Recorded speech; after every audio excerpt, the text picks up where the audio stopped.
Good morning, everyone. Hi, I'm Cheryl Carr, your work doctor, and this is the Achieve with Dr. C broadcast. How are you this wonderful Monday morning? Please make sure you click like and share. If this broadcast is doing something for you, make sure you share it so other people get the information. But also make sure you subscribe on my YouTube channel, and also make sure that you like my Dr. Cheryl Facebook page. The reason why we want to do that is so you get the latest and greatest information, and so that I can talk to you personally and you can see some of the other things that are going on with Achieve with Dr. C memberships groups. Got a lot of exciting things coming forward. I can't wait to share them all with you. And the only way you'll find out is if you go to my page, because some of that I don't discuss in these shows. But what I want to talk to you today is super important for communication. You know, we've been talking about pandemic recovery and how we talk to ourselves, as well as how we think. So, what I want to take further, give you guys some really good quality information, is all about words. Because I think when it comes to communication, when it comes to information sharing, we are inundated these days. We have so many messengers and messages coming at us all day long that we live in a world of word and information and communication pollution. Yes, I use that word specifically because back in the days when we had to rotary dial a phone, you had to talk to people when they actually had a line in their house. Yes, I lived during that time period. And you had to answer the phone call and talk to people during the time that you could reach them or when they were home to actually answer a phone. Now, these little devices go everywhere we go. Many of us sleep with them. Many of us have the TV on all night long, and we're just constantly hearing words and obtaining information with an agenda. And that agenda is to shape how you think and even how you use words. So let's talk about why the subject of words. Because words are communication, words are power. If you look at the Greek and the Hebrew definition of words, it's logos, and it's powerful, it's dunamis, it's creative. And the big thing about words that I don't think we think enough about is that once they're said, you can't unring them. You can't take back a word and make it unheard. It's that powerful. Words were used to create everything you're living in, touching, seeing, feeling. It had to be a communication of words. And it's really, really, really important that you realize all the words that you're taking in and then how you're communicating those words out and to yourself. And talking about self talk, one of the things that I have been really pushing is to understand the power of negativity.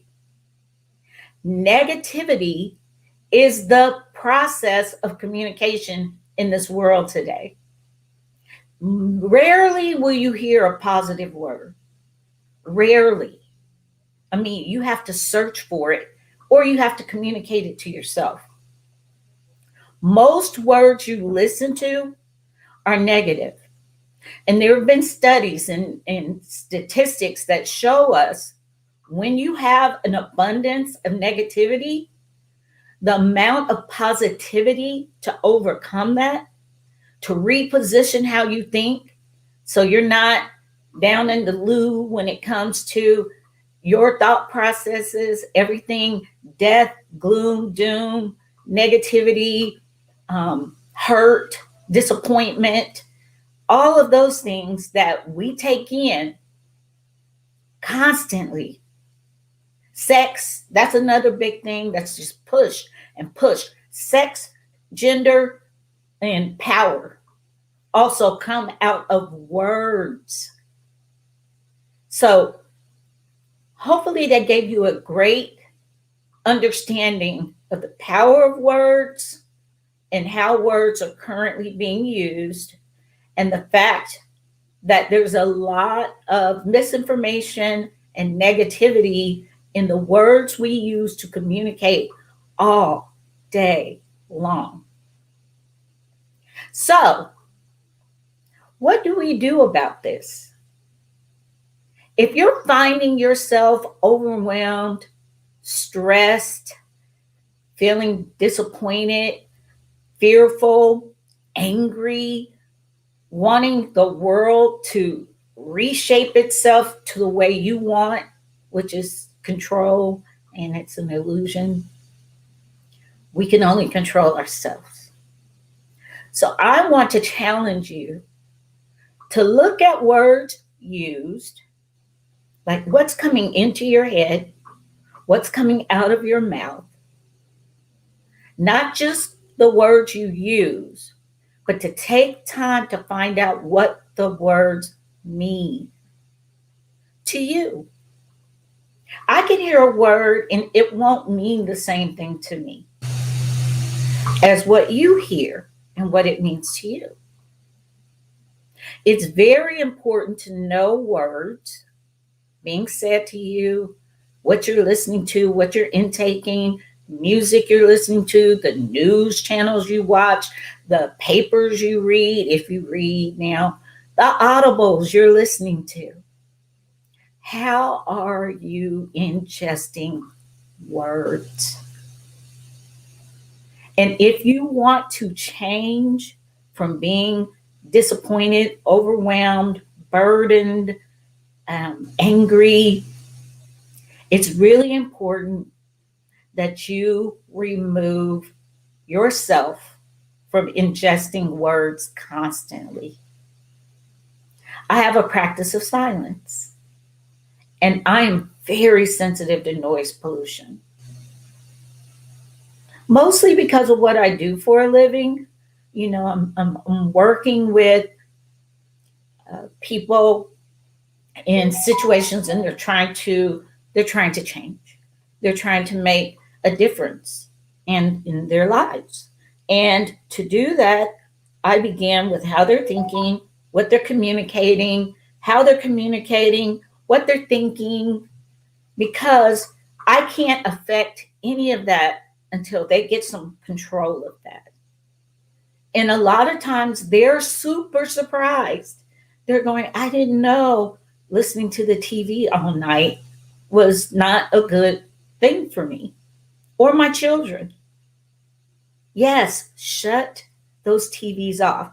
And I'll tell you why. Not just because I say so. Your body's asleep, but your mind is awake.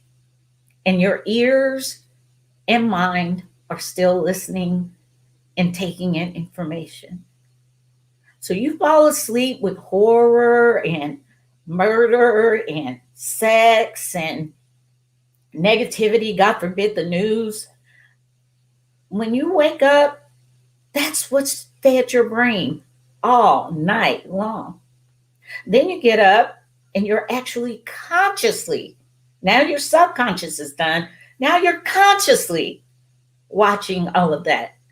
So you can see how it's too much. The brain wasn't made for that. Statistics show when you ingest one negative word, that it takes 7 to 12 words that are positive and nurturing to overcome that one word.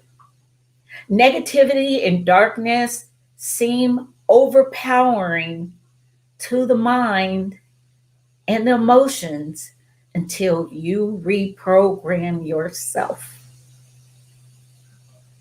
One of the first and easiest ways is to become conscious of how you're talking to yourself, the words you're using for yourself, and also the words you put out.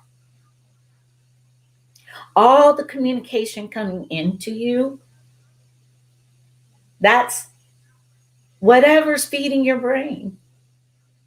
Now, I'm no Pollyanna, and I'm not telling you to put on rose colored glasses and think if I only listen to positivity, everything's going to be perfect. That is not what I'm telling you. But I will guarantee you an improvement in your overall well being. I will guarantee you improvement in how you speak to people. I will guarantee you improvement in your productivity, in the way you're doing life, how you're showing up in the world. I can guarantee that for you.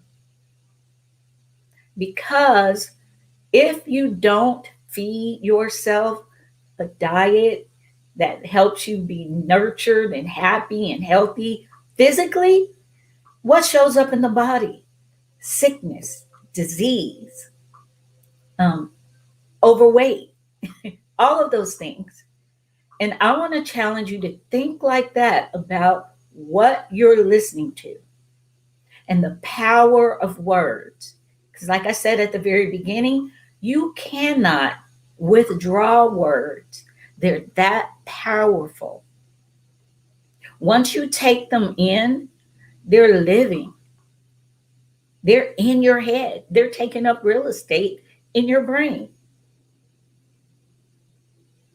And the only way you can overcome the negative things that you've ingested through music you listen to, through social media, which we're all social broadcasters now. So we're ingesting information all over from all different directions. And I'm trying to teach you today in this broadcast how to reshape that for your good. And I can guarantee you, if you do these things that I'm telling you, you will have a noted improvement in your overall emotional and mental and mindset well being. Because words are that powerful.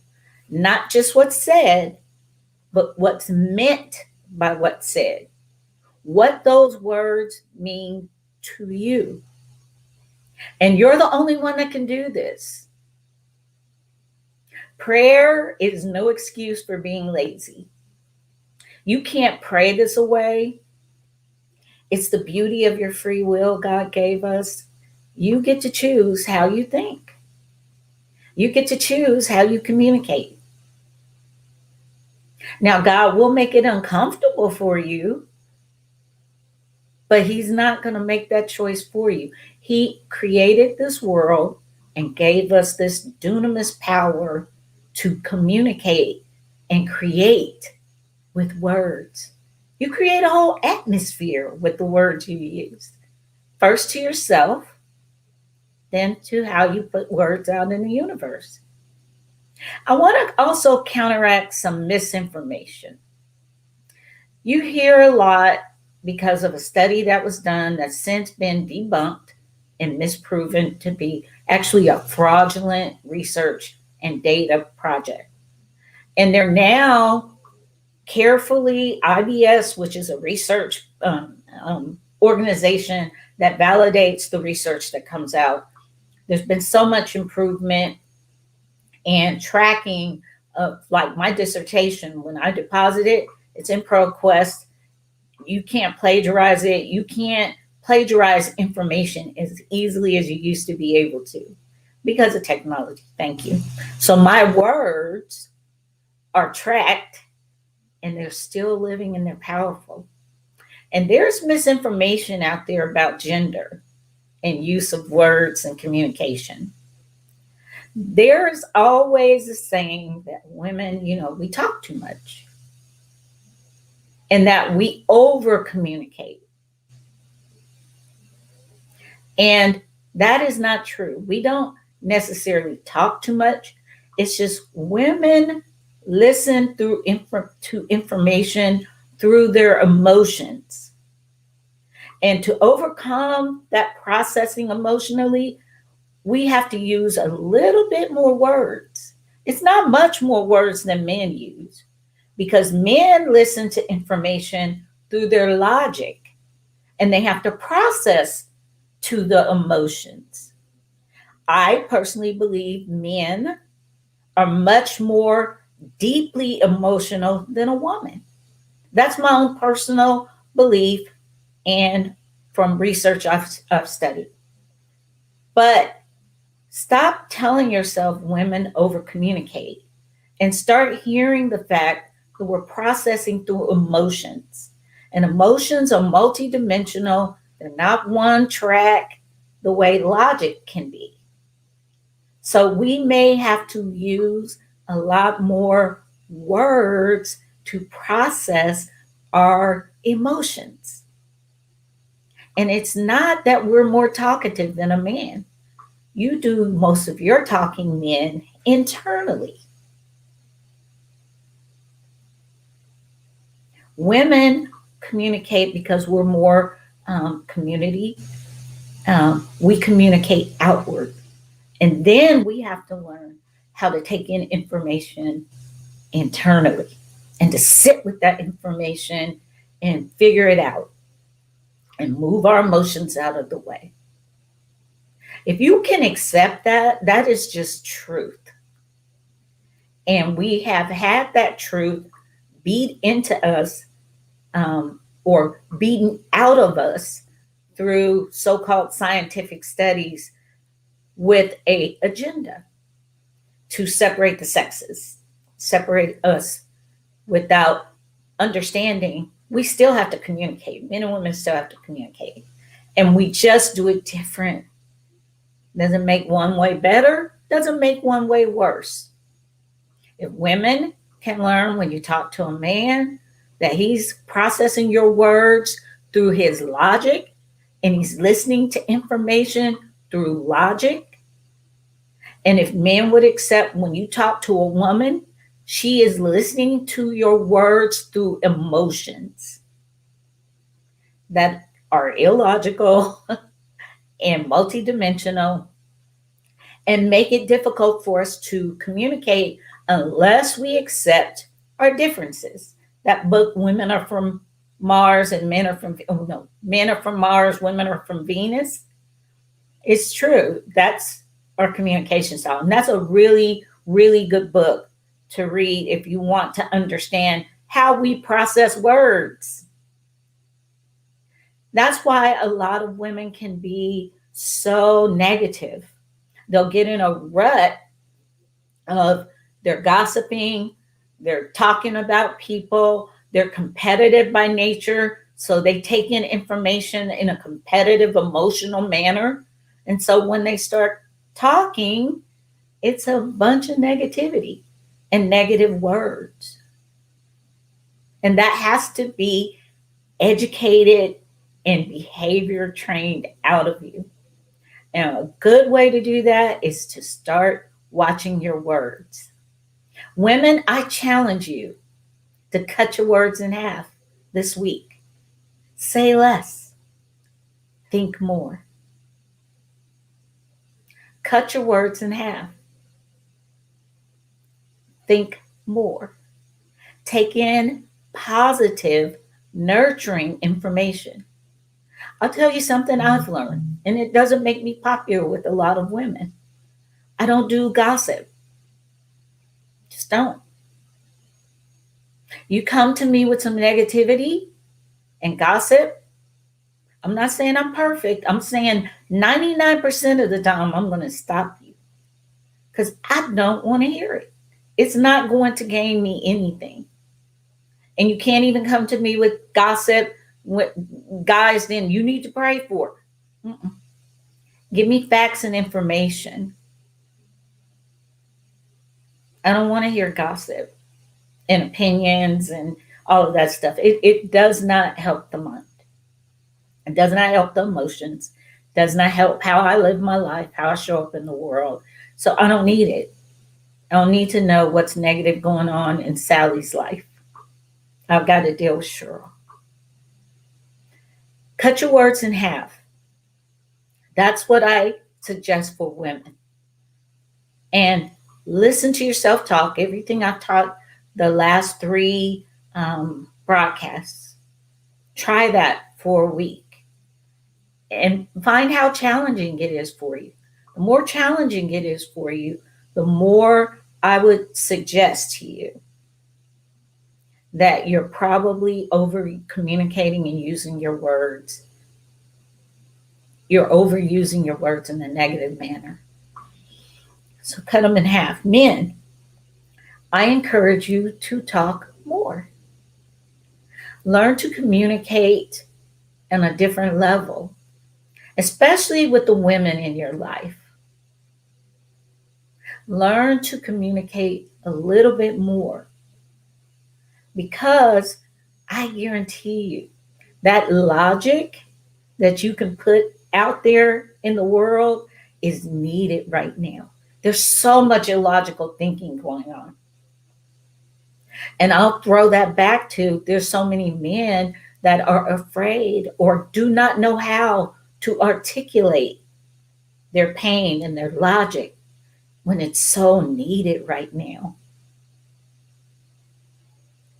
Okay, those are two challenges for the genders, because those are issues around words and the use of words, not just what's said, but what's meant by what's said. My second challenge to you is turn off the TV, especially at night.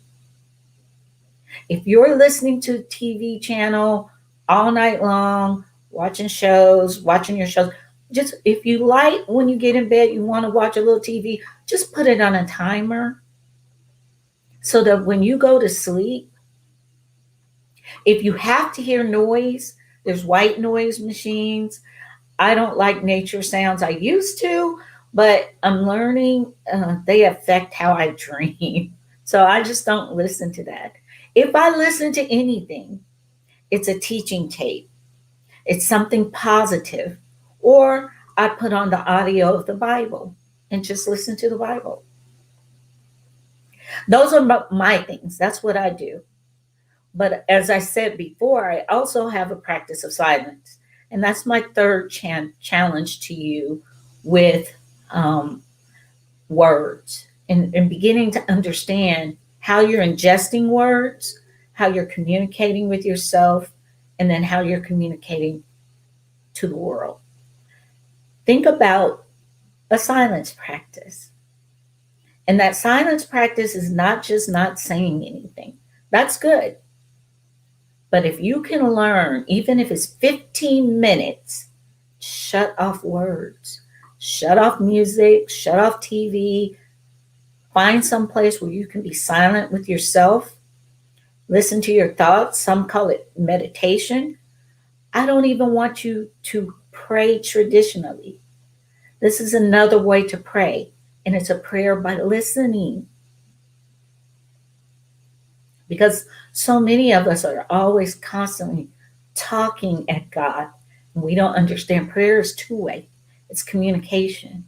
It's not just what you want to tell God, but it's what he wants to say to you. That's why meditation is important. Meditating on the word. And so many of us are fearful, we've heard about the new age and witchcraft and sorcery and all those things. They've taken meditation and quieting the mind and being able to be quiet as, and taking in evil. I didn't start learning what I was really putting out and how words were really affecting my mindset and my communication until I started practicing silence. And I began with just shutting up. I would have a weekend where I would not speak.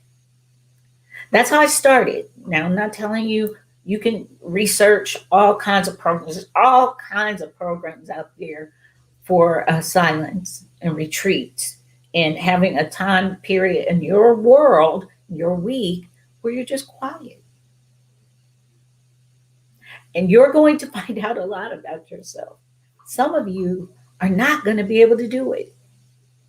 Not because you don't want to, but you simply cannot quiet your mind enough to just be quiet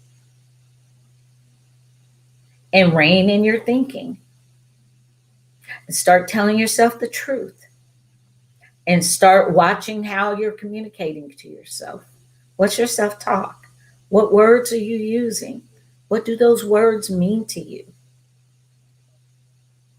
This is falling under spiritual gifts of self control. This is all about self control and moderation. Two things lacking in our society right now that I put out to you, I submit to you.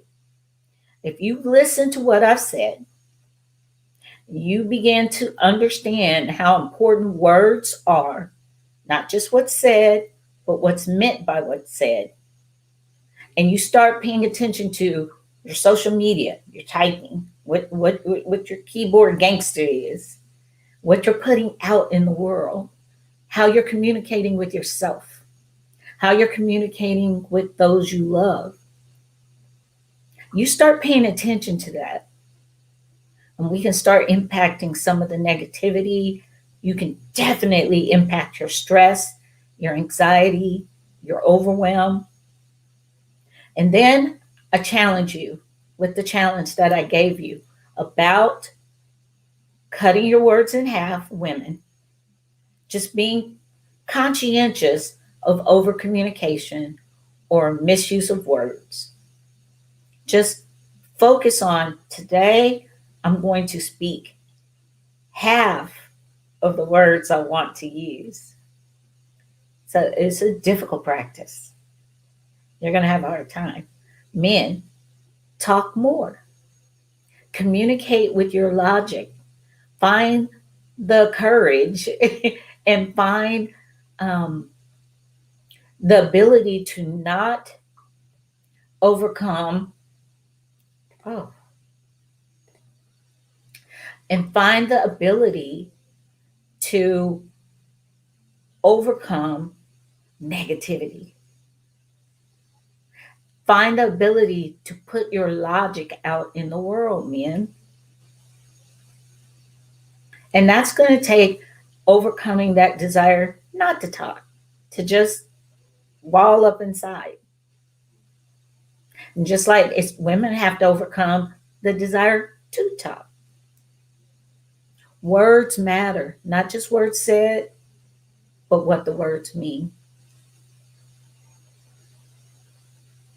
And then the third thing, my third challenge to you is to find some silence.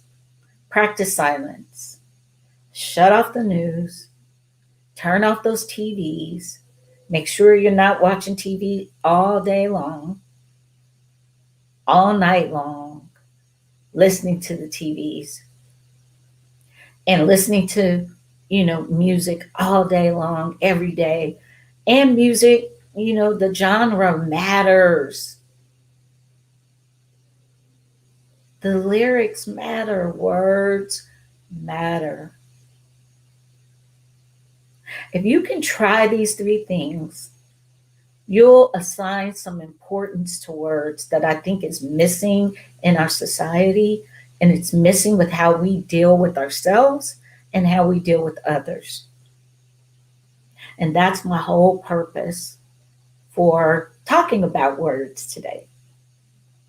So I hope I said something that mattered. I hope you heard words that gave you some information that and some application that you can use today. As always, I would love for you to subscribe to my channel. I would also love very much if you would follow me on Facebook, follow me on Instagram, follow me on LinkedIn. And also, I would love it very much if you would communicate with me about what the broadcast meant to you. And if you try the challenge, I would love to know how this information you really took a hold of it and used it yourself. Did you cut your words in half? Have you been watching yourself talk? Do you understand the importance and the power of words? Not just what's said, but what's meant by what's said? Can you be quiet and sit in silence? Even in prayer, can you let God speak to you way more than you speak to Him? Let communication be two-way. How you listen is important. Do you know one of the greatest needs that I find in most people in psychological, mental, and emotional wellness find is there is a lack of being heard. It is a need to be heard. And most people, if you ask them, especially people experiencing loneliness and depression and anxiety, it's a frustration and an inability to feel like anybody wants to listen to them. Nobody hears them. And men tend to suffer from this greater and greater numbers because of your natural tendency to not communicate, to go inward into your own little world.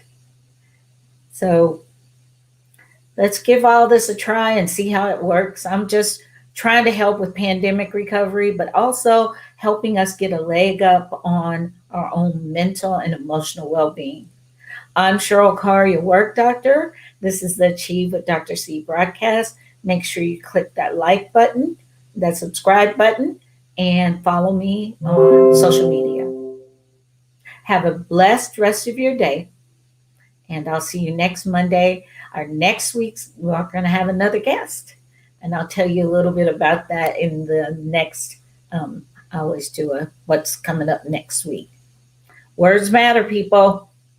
Not just words said, but what's meant by what's said. Words are powerful. Words create everything. What are you creating with your words? See you guys next time. Thanks for joining me. Bye.